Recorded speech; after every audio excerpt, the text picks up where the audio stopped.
All right, guys, welcome to another video here on Autoscope, where I'm going to be showing you guys the brand new 2026 Kia Carnival Hybrid. This is the SX trim level, and again in the hybrid powertrain. This is actually my wife's vehicle that we just purchased probably 3 or 4 weeks ago, and so she drove a Telluride before this, and unfortunately that one was totaled. And of course, if you guys have watched some of the videos before, you know we have a toddler, and now we are actually expecting twins that are going to be due here in the next couple of weeks. So we figured this was our opportunity to go ahead and consider a minivan. And so in this episode, I'll tell you guys why we went with the Carnival Hybrid. So of course, you know, this channel is typically focused on electric vehicles, but I mentioned that I would occasionally be doing some hybrids and plug-in hybrids. So I figured, since my wife and I just purchased this hybrid, Carnival, I would go ahead and showcase it here on the channel, and we'll talk to you guys a little bit about why we chose it, why we thought it was very functional and practical for our family, and how we're growing our family and changing pretty rapidly here with twins arriving. So anyways, this is, like I said, the 2026 Kia Carnival Hybrid SX. This is front wheel drive. Of course, all wheel drive is not offered currently on the Carnival. Hopefully that'll be coming in the next couple of years with a mid-cycle refresh or something, because I know a lot of people really want the peace of mind of having that little bit of extra capability for winter weather and things like that. But the front wheel drive, for the most part, does really well, especially with where we live in North Carolina. We typically don't have too harsh of winters, so it shouldn't be an issue. And then I do have the F-150 Lightning, of course, that is all-wheel drive if we ever needed anything like that. So this is the ceramic silver exterior color. Very similar to Wolf Gray, maybe just a little bit lighter though than the Wolf Gray that's really popular. Me and my wife definitely thought this color was the only color option really to go with for the Carnival. We really didn't care for anything else other than the ceramic silver, so I went on the hunt for a ceramic silver Carnival Hybrid, and was luckily able to find this one at Bob King Kia in Winston-Salem. That is actually where we purchased her Telluride from as well, which was a 2021 Telluride EX Premium. So we were lucky to find one close to home. We paid $48,900 for this one. Just to give you guys total transparency, we were able to get them to knock off a couple grand off of MSRP, throw in some all rubber floor mats and things like that. So the price, these are pretty desirable minivans right now. It's one of the more popular ones. So dealerships, you know, across the state, especially North Carolina and the Southeast, aren't really discounting these too heavily right now, especially for the hybrid powertrain, since hybrids are so popular right now.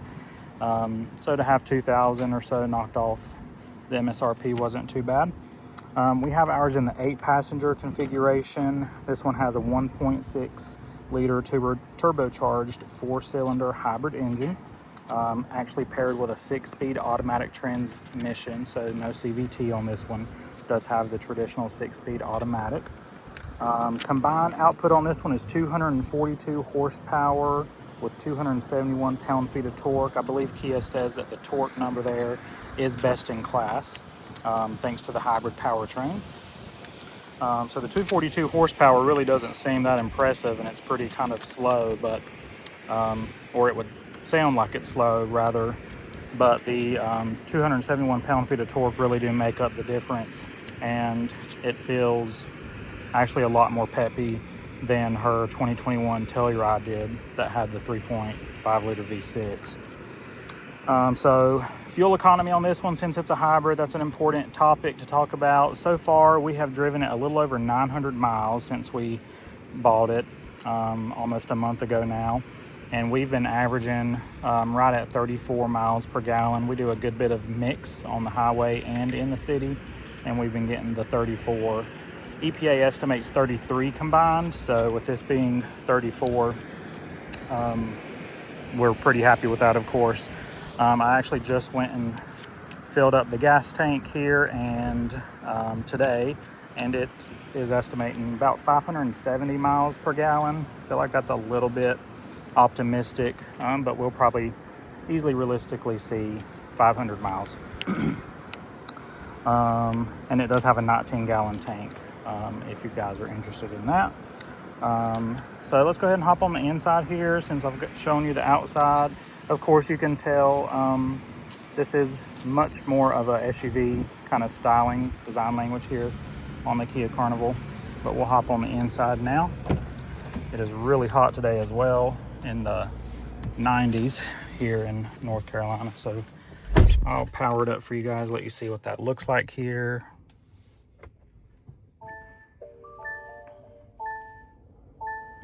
Of course, you have your driver profiles that populate here as soon as you get the car started.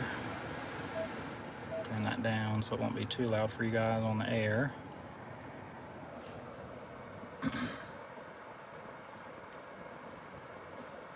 And you can hit confirm here because that does kind of take a while for it to go fully into the profile that you have selected. It kind of just automatically defaults to the one that was going last. Alright, so this is the 2026 Kia Carnival Hybrid SX trim level. So it's not the top of the line SX Prestige, just one under that. With the features that you get with the SX Prestige, me and my wife really didn't feel like we necessarily needed to jump up to the SX Prestige, nor did we really want to pay the extra $5,000 really that we were seeing with those trim levels. So we went with the SX. That gives us a lot of niceties. Of course, we have heated and ventilated seats right here in the center console. You can see those buttons. Let me get that out of the way. So yes, we have here the heated and ventilated seats, both seats here in the front. Then we have like the parking sensors, and then this button here will show your surround 360-degree camera. This one has the kind where you can kind of swivel it around, really make sure that you're in the lines wherever you need to be. You can also look straight on from the back, straight on from the front here, and it's giving you those marks with how the wheels are turned right now. But we usually like to see this one because as you're moving, you can kind of really see pretty well how you're kind of getting into space. But anyways, there is that button for you. And then we have, of course, Apple CarPlay here. But the infotainment for Kia is really nice. This newer version here that we have. So this is your home screen. All of these tiles are kind of customizable. You can tap and hold and drag them wherever you want on the screen. There's like 3 or 4 pages of things here. That's the native navigation. You can set your home location, your work location. Just press those buttons and it'll automatically navigate using the built-in navigation. Although me and my wife always just use Apple CarPlay, so we don't really use that much. Of course, you can do YouTube, other entertainment, voice memos, all your setups with your software updates and stuff like that are there. Have your weather app, sports, valet mode. You can connect your garage door opener to the vehicle, stuff like that. That's really cool. See some vehicle diagnostics. And then also the maintenance, HD, radio data, notifications, and then your manual. This button here is pretty cool. We usually use it so far for fuel prices. You can actually see nearby gas stations and what the prices of gas are.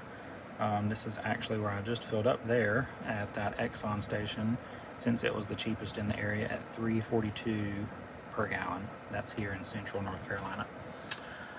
So anyways, here's your home button there. You can also pull down on any screen from the top there and kind of get some quick controls. Passenger talk, very nice, you know, that projects your voice to the back so that the people in the third row can hear you easier. You also can turn the display off if you need to, turn on split screen, turn it on or off, adjust your brightness and things like that. So those are pretty nice. The passenger view is also another really nice feature. Again, as I mentioned, we are expecting twins and we have a toddler, so I will show you guys in more detail how we have that set up in the back right now and kind of how that works for us from a practical standpoint. But of course, we got 2 twin seats there, and then the toddler in the third row there. We've removed one of these seats for easy access.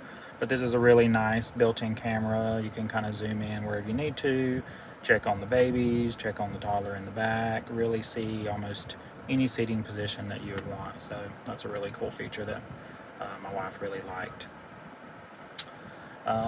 Then here on the instrument cluster, again, this is, I don't know if I mentioned, but dual 12.3 inch screens here in front of the driver. We're really liking that so far. This one here, you can have all of these screens set up per your profile. So, you know, I have mine set up to look a certain way. My wife has another one. But here on the steering wheel, you can press this button here, and that kind of shifts through the screens on the center. So you have this one, which is your driver assistant screen if you're using cruise control, auto lane keep, and things like that. This one does have highway driving assist 2, which is the newer version. And it will do the lane changes for you as long as you're, you know, have your hand on the steering wheel, turn on the blinker. It will move over when it's safe to do so for you. So that's been really nice on the highway. And then back to this screen, you can shift through some options. That's in the hybrid mode right now. It'll let you know when you're in idle, EV mode, hybrid, or if the battery's charging. So I usually like to keep that there. I just like a visual of kind of what's happening with the hybrid powertrain. That's just because I'm kind of a nerd and I just like to know all that data. My wife literally could care less, so she never has that there. Of course, there's some trip information. It gives you since refueling. I literally just refueled like 2 minutes ago before I started filming. Came straight over here, so the MPG is artificially low. We have been getting, since we purchased it, it says 30.1 miles per gallon there since the last reset of the vehicle. That's it's never been reset, so I guess since, you know, the vehicle rolled off from the factory. But as of our last full tank of gas, before I just filled this one up, we were right at 34, it's like 33.9, and that was for the last 480-ish miles or so. So we're typically looking like we're going to be averaging with our typical day-to-day right around that 34 mark, which is really good. We're really happy with that. You can also go in here to the setup, which is pretty cool. You've got a lot of customization features here with the setup, with the screen layout, the display, your buttons here. You can set different buttons to do different things. I have currently on the right here, this star button, I have it set up as soon as I press that, the passenger view comes up. That way we can quickly check on the kids if we needed to for any reason. But if I go back to setup here, you can control your user profiles, vehicle settings, which is driver assistance, your drive modes, eco, climate, seats, all that good stuff. Set up digital keys there. So this one does have the option of a digital key where you can use your phone to start the vehicle without having a key, which is pretty nice. Let's see, one thing I wanted to show you guys was the gauges. I think that might be in vehicle. Let's see if I remember where this is. It might be in general. Oh, you can do software updates here. That's pretty important since this is a hybrid.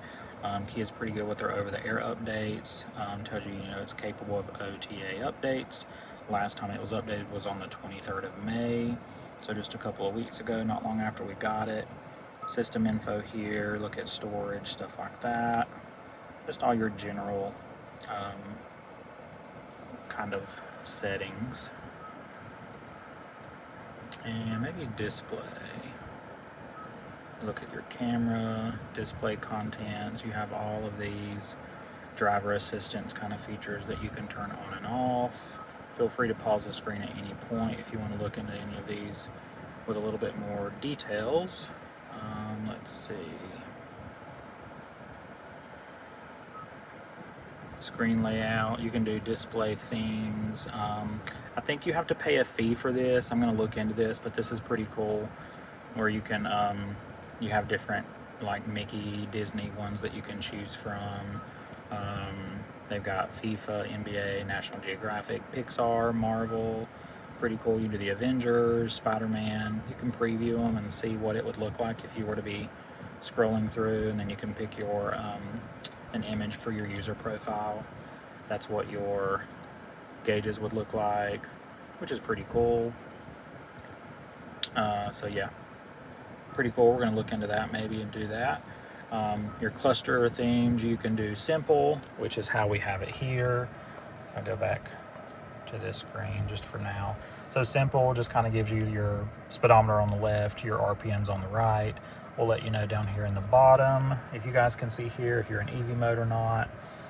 You got your power meter here, if it's below this little tick mark here, if you can see. Then your charging. As long as you're accelerating within this, it's considered to be eco, pretty fuel efficient, or if you're really punching it, it'll go up into the higher power level there. But you can also hit this button here for circle, and your instrument cluster changes to look like this, a little bit more traditional. Speedometer on the left there. I'm pretty sure when you start driving, a digital number still pops up in the center. Maybe, not totally sure, because I've not really used this one yet while driving, but I like the more modern simple anyway, so that's kind of what we stick with. You can also look at split screen and screensaver, stuff like that. So choose all the different options that will pop up when you have this section here when you're in the infotainment. Like a lot of times we will do the passenger view, and then we'll have maps, or I'll maybe have the hybrid, stuff like that. Passenger talk is pretty cool to have right there. Of course, you know, if you turn that on, then your voice gets projected to the back. If you guys can hear a little bit of feedback right now, that's what that's about. So that helps when we have people in the third row, or if we're needing to talk to our toddler that's back there. Moving down here to the center console, you got a pretty good bit of storage in there. My wife just has a couple of random things thrown in there that she uses. She keeps a couple of things here, sunglasses, chewing gum, stuff like that. You have your rotary dial for the shifter. You just kind of turn it and it pops right back in place for reverse and drive, and then press the button here for park. Your parking brake here, your auto hold, and your drive modes. Drive modes for this vehicle include Eco, Sport, and Smart. So Smart will kind of adjust accordingly. Colors change just a little bit. Eco is a more greenish hue. The Sport kind of turns things a little bit more red when the power meters are going up and down. And then the Smart kind of keeps it just kind of more simple. And it will change between Eco and stuff like that whenever it feels like you need it, based on how you're driving. So nice big cup holders here. These fit the good, you know, the big Awala, Stanley things like that that everybody carries with us now. And it's got these little things, so even smaller cups are held in place pretty nicely. Of course, we've got some storage area here, a wireless phone charger here, and then we've got a 12 volt there.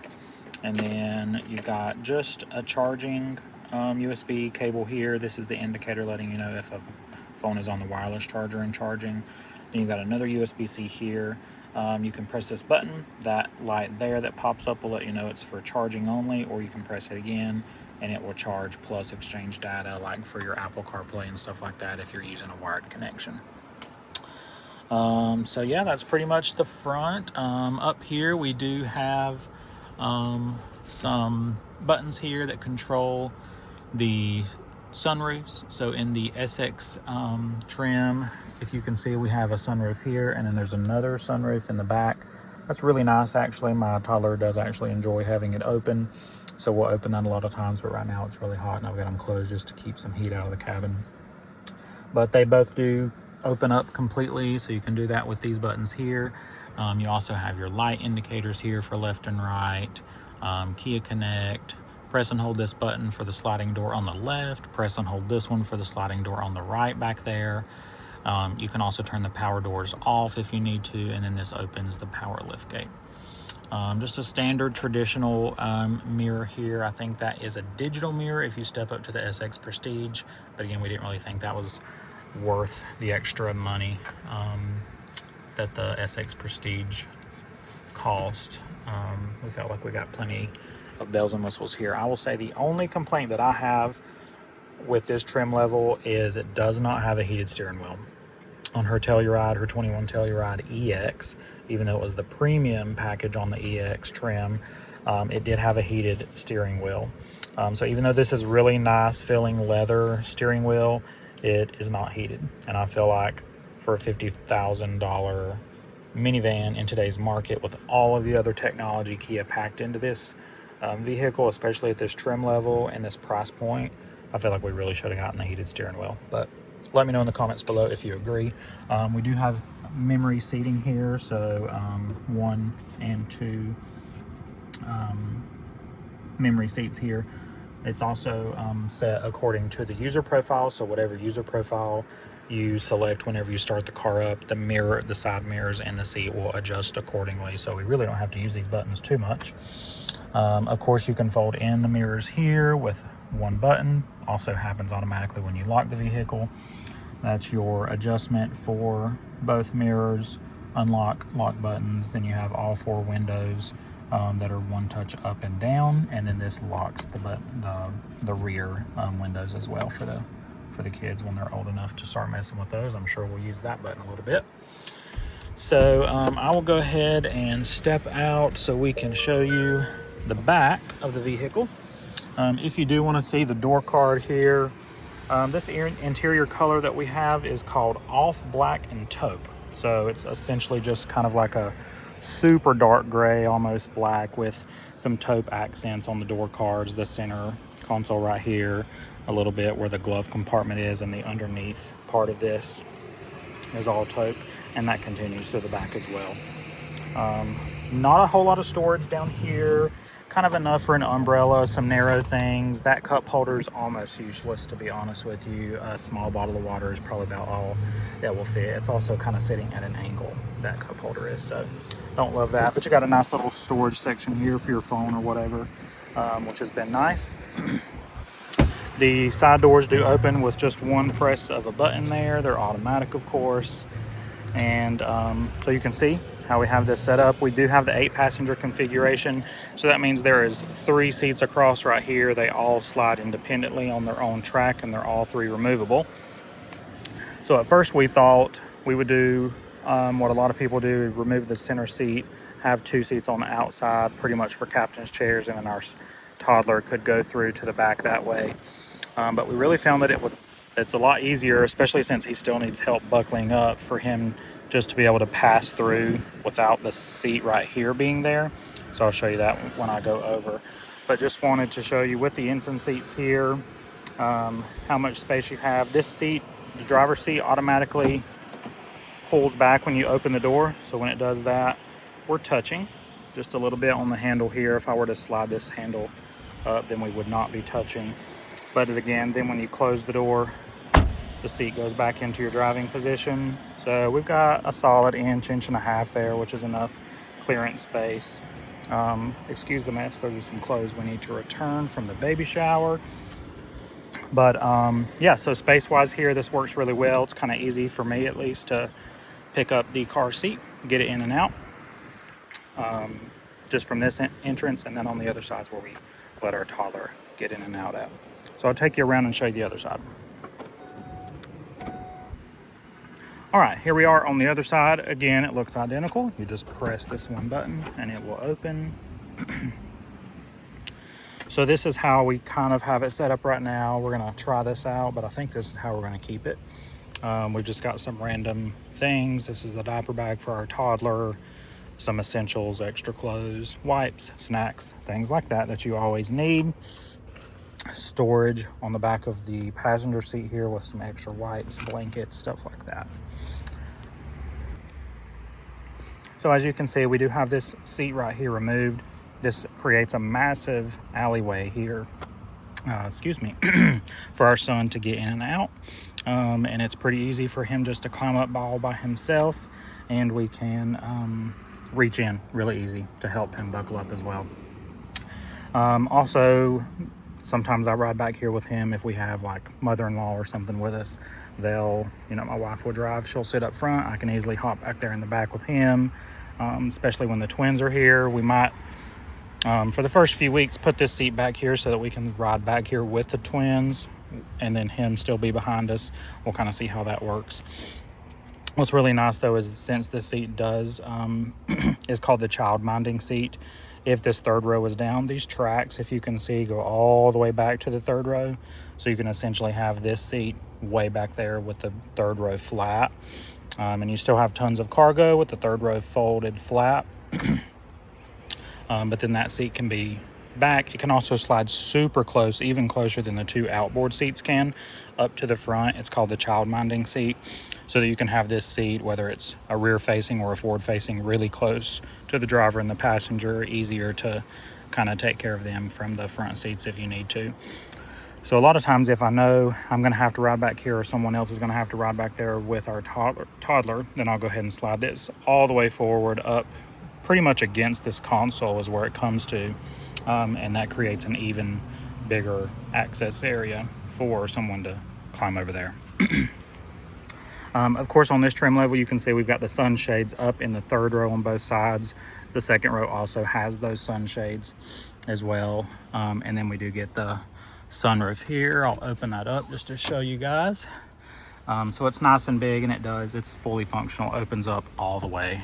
So that's really nice. This is the camera here where that passenger view camera is. There's also a button right there you can see that controls voice control. So if you're in the second row, you can actually press that button if you ever needed to, and it will turn on the voice assistant, and you can tell Kia to roll the windows down or whatever you want to do. We might not tell our kids about that feature for quite a while. You do have ceiling vents on the front, both in the second and the third row, so that really helps for ventilation. Our son hasn't had any problem getting cooled off back there because we have that set to blow directly down on him, and it's really helpful. So we'll of course kind of situate these as well so that both babies can have some nice airflow as well. Got a nice grab handle here to get in and out. There's another one kind of built into the side of the vehicle here, as you can see, to kind of pull yourself up into the third row. Third row amenities, both sides does have a USB-C charging cable.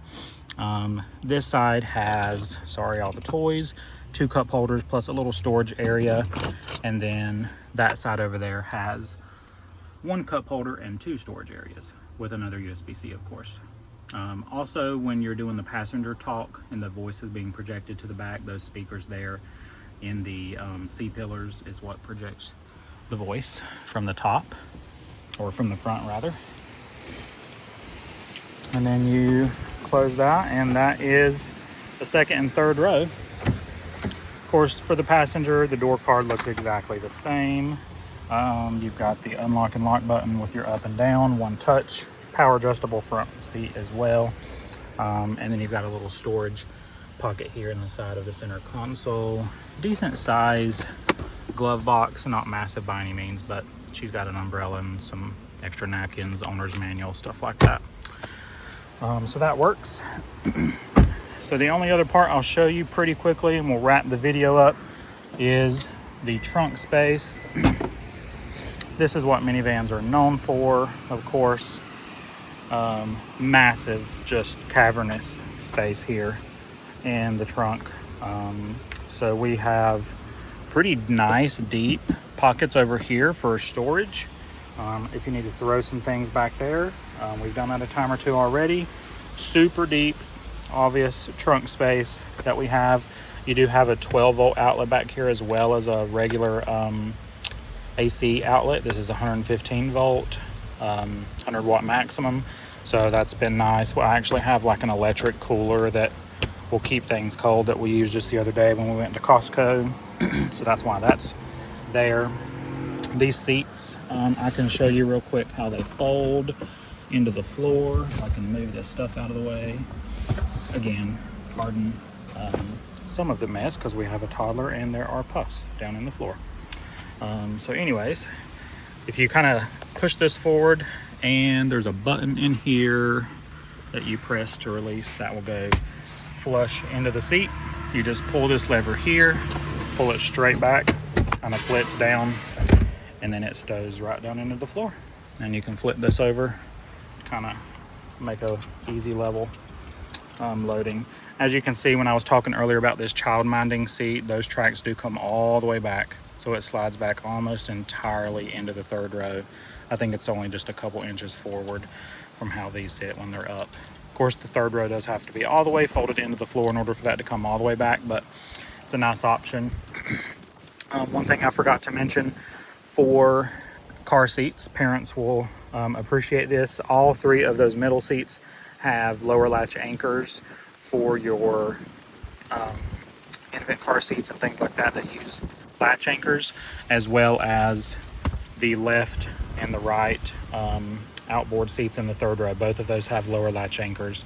And then all seating positions have a tether for your front facing car seats. Of course, you can see this one here is front facing. We have tether. There's a little spot right down there that it hooks to, and then those two seats have them there and there. The third one, if it was there, would also have one. And then to pull these back up, you just press this, or pull it rather. It pops right into place. You can leave it folded like that if you ever needed to, or you can just press this and it will pop right into place and then kind of velcros right back.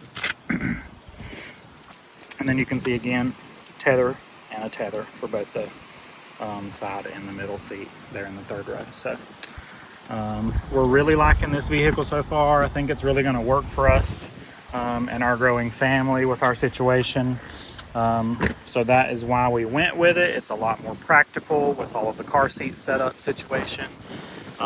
This is automatic up and down, of course, smart power liftgate.